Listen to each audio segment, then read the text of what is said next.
Senate Bill 1094 by Senator Hernandez, an act relating to elections. Senator Hernandez. Thank you, Madam President. Members, this bill will require that at least 10% of signatures submitted to qualify a measure for a statewide ballot be gathered by volunteer circulators.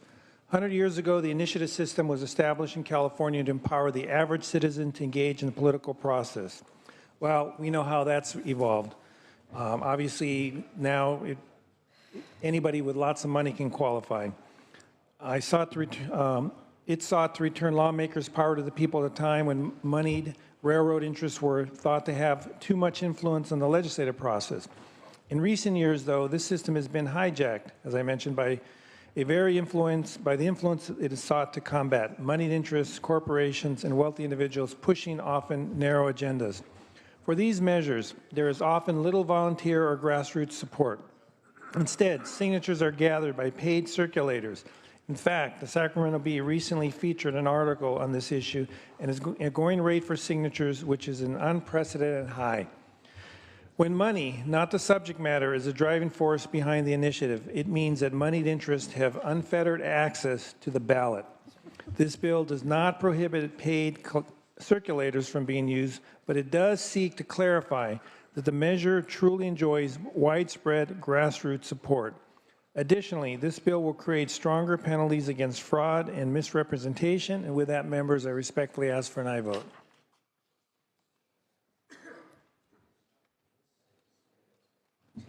Senator Stone, under debate and discussion, followed by Senator Morlock. Thank you, Madam President. I respectfully will oppose SB 1094. This measure will encourage lawsuits by initiative opponents. It gives them an incentive to sue paid circulators in court, saying that they intentionally lied about the initiative they were circulating. Governor Brown vetoed a similar bill in 2013 where he said, requiring a specific threshold of signatures to be gathered by volunteers will not stop abuses by narrow special interests. Currently, initiative proponents in California have the worst of both worlds, an exceptionally high signature gathering threshold as well as a very short period of time with which to collect those signatures, 180 days. This measure will make it substantially more difficult for reformers to gather the signatures needed to qualify an initiative. The provisions in this bill are likely unconstitutional pursuant to the U.S. Supreme Court decisions holding that too stringent restrictions on paid circulators impermissibly infringe upon political free speech. If passed, this bill will cost the taxpayers additional money to defend it in the courts against challenges to its constitutionality. We have initiatives in the state for a reason. Many I agree with, many I don't. Regardless, the people have a right to put measures on the ballot through signatures, and we shouldn't infringe upon these rights that we shared since 1911. I respectfully ask for a no vote. Thank you. Senator Morlock. Thank you, Madam President. A question for the author. Will you accept the question, Senator Hernandez? Okay, thank you. All right. I'm just kidding. Just kidding. All right, Senator Morlock, you have the opportunity. I am wondering if the author is willing to take a friendly amendment. Not at this time. Okay. Well, first of all, I haven't even seen it. I don't even know what the amendment is. I'll just share it with you, and I'll let you consider it. But I'm wondering if the circulator is a public employee union member, if that person should have a different color paper and also a disclaimer at the top that says, notice to the public, this circulator is a member of a public employee union. I don't see the value of it, and I'm not prepared to take that amendment. All right. Thank you. Thank you. Thank you, Madam President. Thank you. Any further debate or discussion? Seeing and hearing none, Senator Hernandez, you may close. Respectfully ask for an aye vote, Madam Chair and members. Thank you. All debate having ceased, Mr. Secretary, please call the roll. Allen? Aye. Anderson? No. Bates? Bell? Aye. Berryhill? No. Block? Canella? No. De Leon? Aye. Fuller? No. Gaines? No. Galgiani? No. Glazer? Hall? Aye. Hancock? Hernandez? Aye. Hertzberg? Hill? Aye. Hueso? Aye. Huff? No. Jackson? Aye. Aye. Lada? Aye. Leno? Aye. Leyva? Aye. Lou? Aye. McGuire? Aye. Mendoza? Aye. Mitchell? Aye. Monning? Aye. Morlock? No. Morrell? Wynn? No. Nielsen? Pan? Aye. Pavley? Aye. Roth? Aye. Runner? Stone? No. Vidak? No. Wykowski? Aye. Wolk? Aye. Please call the absent members. Bates? Block? Aye. Glazer? Aye. Hancock? Hertzberg? Aye. Morrell? No. Nielsen? Runner? Ayes 24, noes 12. That measure passes. Senator Lara would like to lift the call on file item 41. Mr. Secretary, please call the absent members.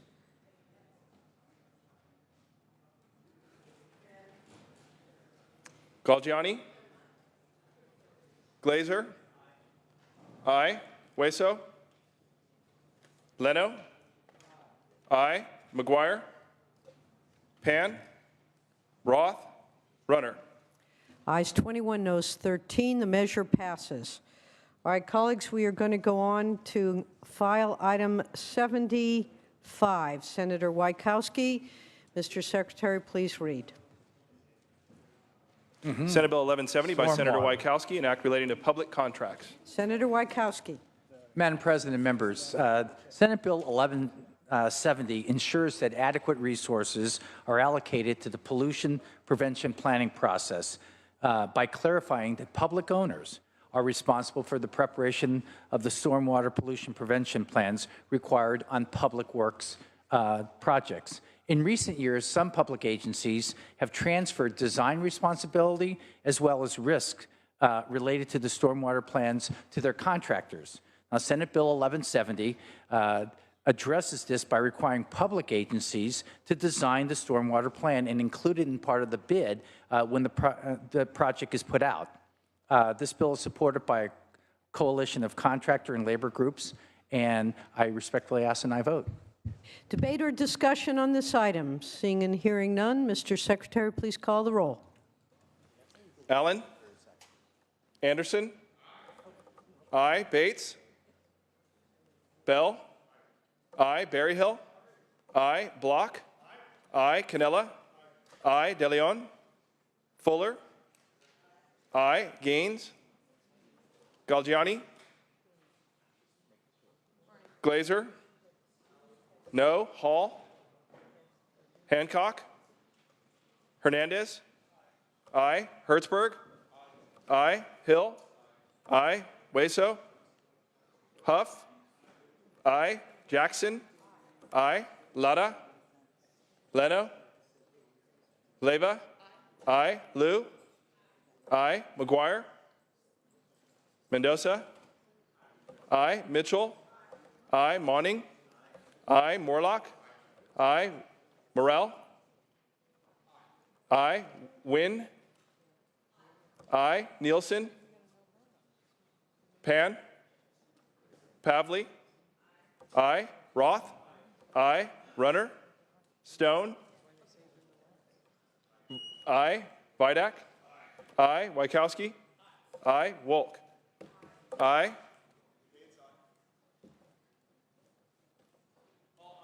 Hold on. Let's go through it. Gaines, Please aye. call the absent members. Allen? Bates?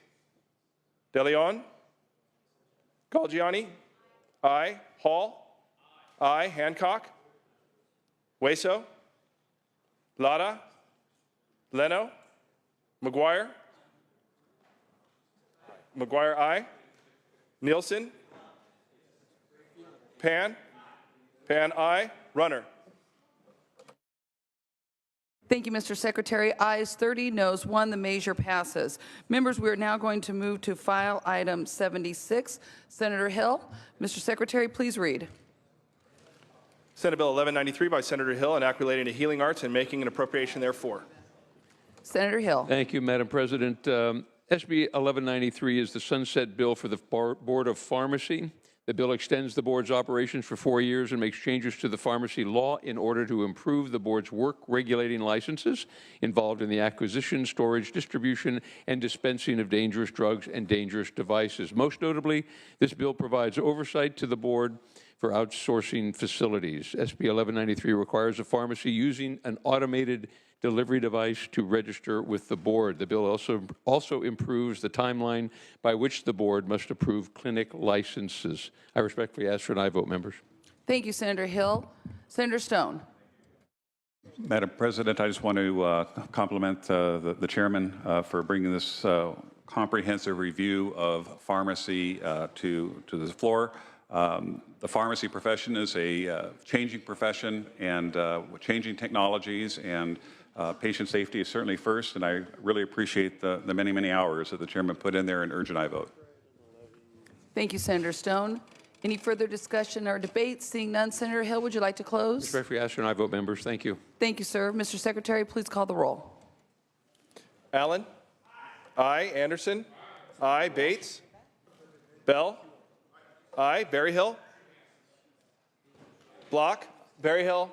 Aye. Block? Aye. Canella? Aye. DeLeon? Fuller? Aye. Gaines? Aye. Galgiani? Glazer? Aye. Hall? Aye. Hancock? Aye. Hernandez? Aye. Hertzberg? Aye. Hill?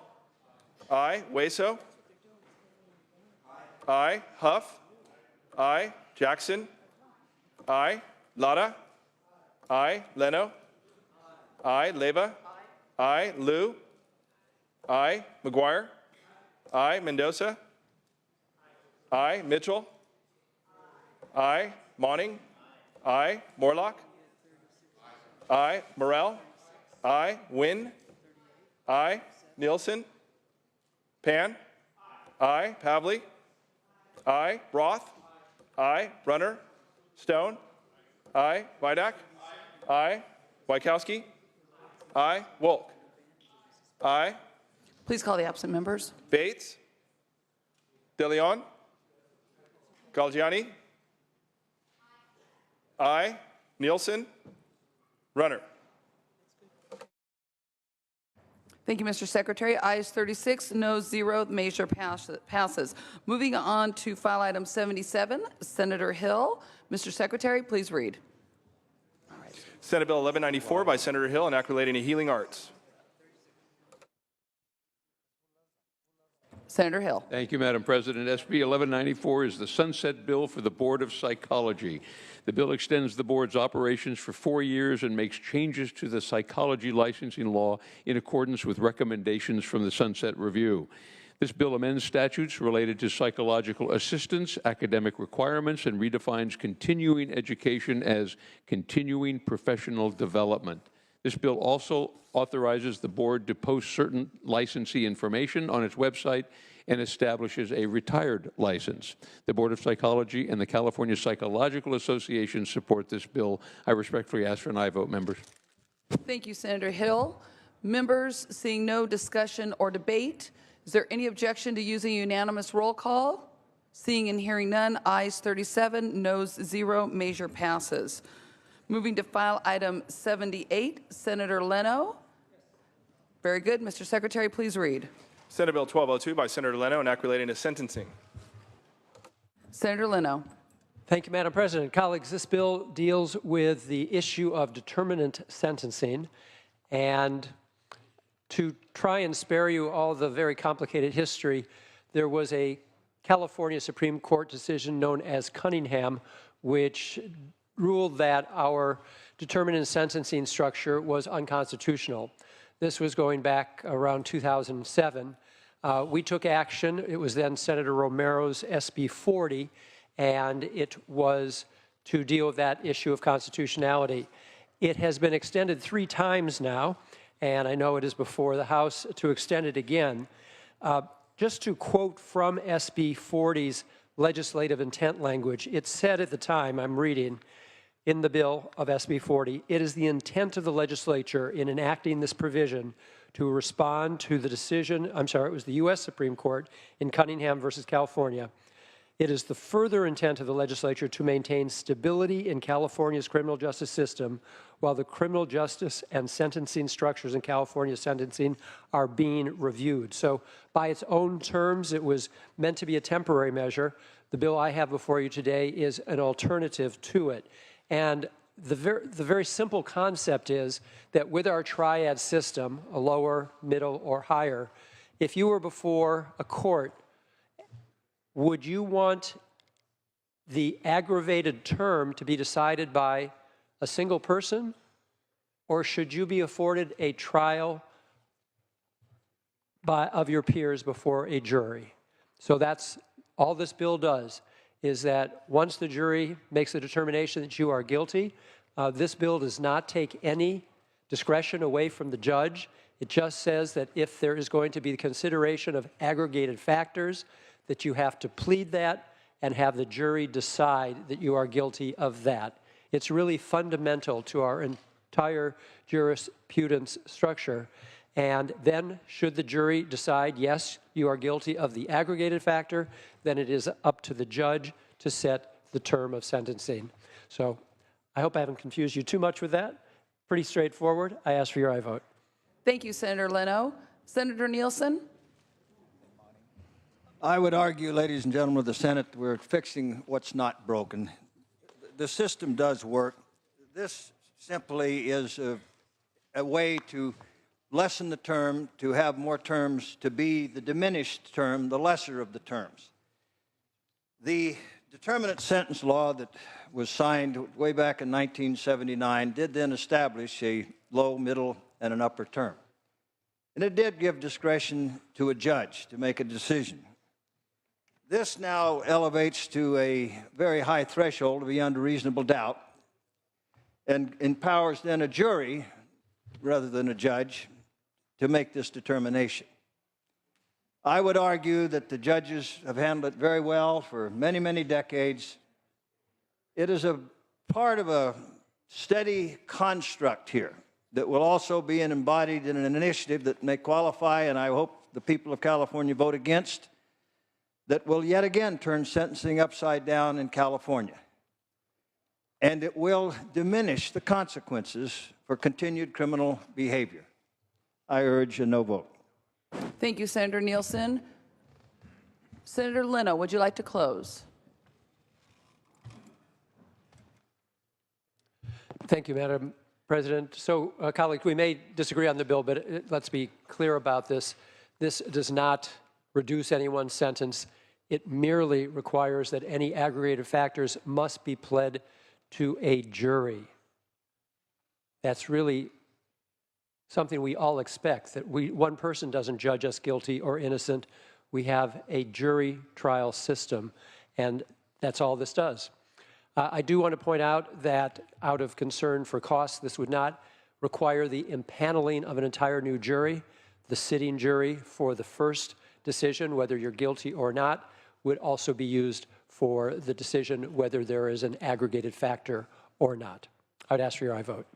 Thank you, Senator Leno. Mr. Secretary, please call the roll. Allen? Aye. Anderson? No. Bates? No. Bell? Aye. Berryhill? No. Block? Aye. Cannella? No. De Leon? Fuller? No. Gaines? No. Galgiani? No. Glazer? Hall? Aye. Hancock? Aye. Hernandez? Aye. Hertzberg? Aye. Hill? Aye. Hueso? Aye. Huff? No. Jackson? Lada? Aye. Leno? Aye. Leyva? Aye. Liu? Aye. McGuire? Mendoza? Mitchell? Aye. Monning? Aye. Morlock? No. Morrell? No. Wynn? No. Nielsen? No. Pan? Aye. Pavley? Roth? Runner? Stone? No. Vidak? No. Wykowski? Aye. Wolk? Aye. Please call the absent members. DeLeon? Glazer? Jackson? McGuire? Mendoza? Pavley? Pavley, aye. Roth? Runner? Glazer, aye. Please call the absent members. DeLeon? Jackson? McGuire? Mendoza? Roth? Runner? Leno moves to call. Thank you. Members, we are now going to move to file item 81, Senator Gaines. Mr. Secretary, please read. Senate Bill 1239 by Senator Gaines, an act relating to vehicular air pollution. Senator Gaines. Great. Thank you, Madam President and members. Today I bring you Senate Bill 1239. Currently, automobiles in model year 1975 or older are exempted from the biennial smog check inspections. This bill would extend smog check exemption to vehicles model years 1976 through 1980 if the vehicle owner provides proof of insuring the vehicle under a collector insurance policy.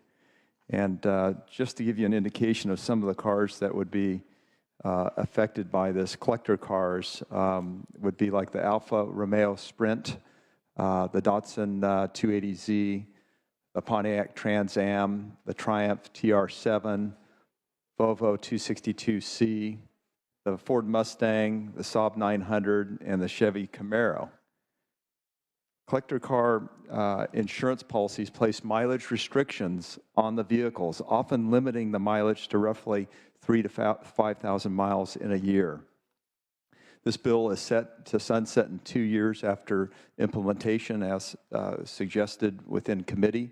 The provisions in this bill are narrowly crafted to solely exempt classic and collector vehicles from the biennial smog check. Extending exemption to 1980 allows the rich history of collector vehicles to flourish and allow California's classic car culture to continue to thrive.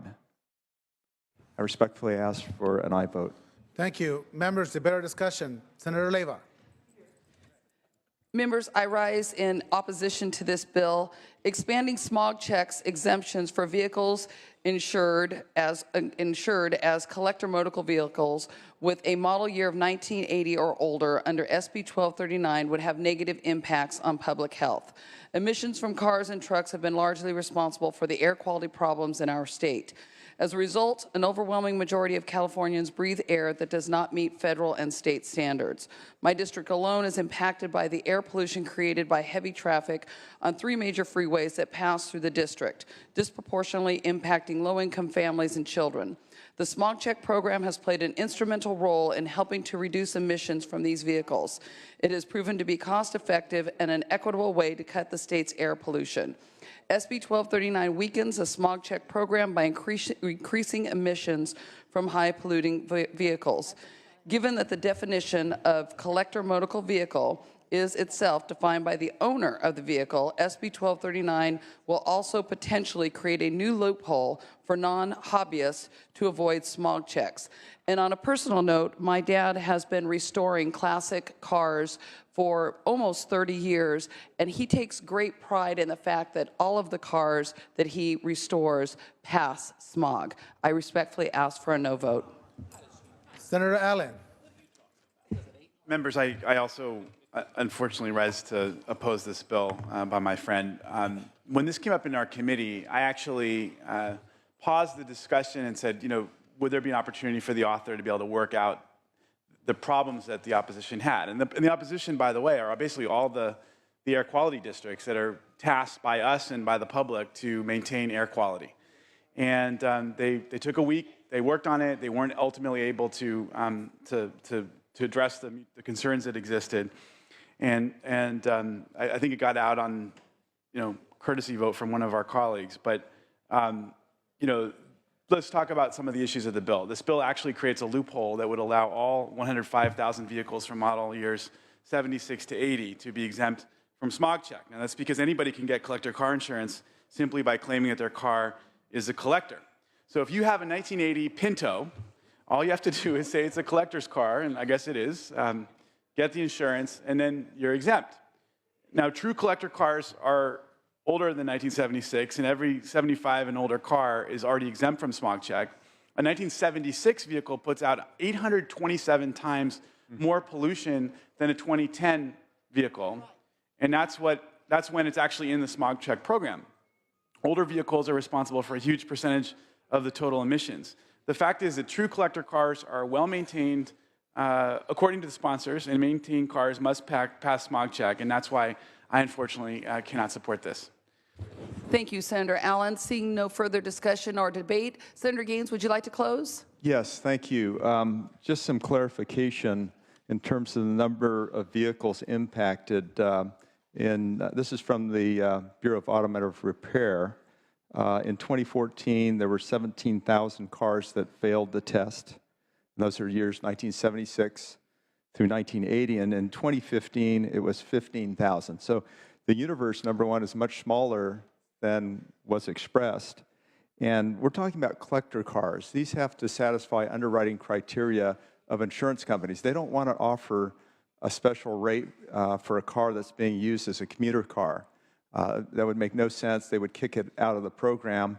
And in fact, they require that collectors have another auto insurance policy so that they're not trying to put other vehicles in the collector car program. Also, as a matter of perspective, the Angora fire that was in my district that burned around Lake Tahoe, a very scary fire, encompassed 3,100 acres. That emitted 143,000 tons of GHG emissions, which would be equal to 24,000 cars and their emissions over the course of a year. Another fire in the area, the Moonlight Fire, 65,000 acres burned, 4.9 million tons of GHG emissions, equal to 818 cars annually. So really what I'm asking for is for people that are collectors, that are very passionate about their vehicles, that do not drive them very much. If you understand the collector car culture, these are individuals that are driving the cars maybe a couple thousand miles a year. They're participating in parades, of which I think a lot of us as electeds participate in. They're in car shows. Believe me, these cars are babied, very well cared for, because they can have very high value if they're have been renovated or well cared for historically since they were manufactured. Thank you, Senator Gaines. Senator Anderson, do you have a question? Because that was Senator Gaines' close. I had a question of the author. He in his close, he talked about a limited policy. I wondered if he knew how many miles were allowed in that policy. Senator Gaines. Thank you. They are typically 3,000 to 5,000 miles a year driven. Yeah, thank you. Thank you. Mr. Secretary. Urgent, I vote. Thank you. You're welcome. Thank you. Mr. Secretary, please call the roll. Allen? No. Anderson? Aye. Bates? Aye. Bell? No. Berryhill? Aye. Block? No. Cannella? Aye. DeLeon? Fuller? Aye. Gaines? Aye. Aye. Galgiani? Aye. Glazer? Hall? No. Hancock? No. Hernandez? Hertzberg? Hill? No. Hueso? Aye. Huff? Jackson? No. Lada? Aye. Leno? No. Leyva? No. Liu? Aye. McGuire? No. Mendoza? Aye. Mitchell? No. Monning? No. Morlock? Aye. Morrell? Aye. Wynn? Nielsen? Aye. Pan? No. Pavley? No. Roth? Aye. Runner? Stone? Aye. Vidak? Aye. Wykowski? No. Wolk? Please call the absent members. DeLeon? Glazer? Hernandez? Hertzberg? Huff? Lara, aye to no? Wynn? Aye. Runner? Wolk? Would you like to move to call, Senator Move the Gaines? call, please. Thank you. Thank you. Okay, members, moving on to file item 82, Senator Leno. Pass on file. File item 83, Senator, what's been dispensed with, thank you. File item 84, Senator Hernandez. Mr. Secretary, please read. Senate Bill 1300 by Senator Hernandez, an act relating to Medi-Cal, making appropriation therefore and declaring the urgency thereof to take effect immediately.